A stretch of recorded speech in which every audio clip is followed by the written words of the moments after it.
The woman who made God stop, the King James Version said she was a woman with an issue of blood. And that speaks to all of us because all of us have issues. And this woman had some major issues.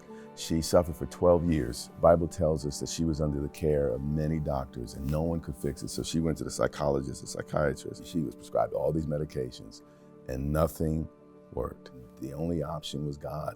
And she was willing to risk all to get into the presence of Jesus, to get an answer from God for her crisis and situation. And the way this woman got Jesus to stop is she surreptitiously pushed her way somehow through the crowd. The odds are she was probably crawling.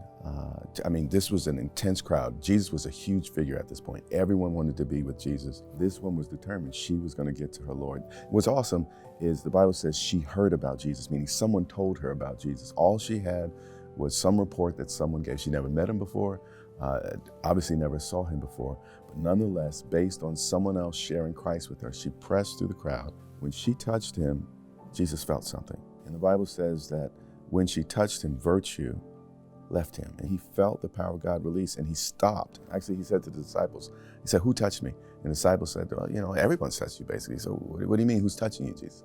He said, "No, someone touched me. It was a different touch." That's the lesson this lady gives us, that when we press through the crowd, when we get past our own issues and we get serious about really trying to get to Jesus for ourselves, God will pay attention. God will stop.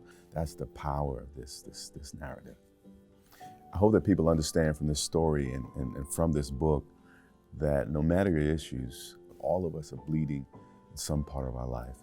And if we would not trust in our ability, our greatness, and not try to pretend that we don't have issues, but if we would press through the crowded thoughts, crowded mind, and really grab hold of Jesus, there are real answers for each of us.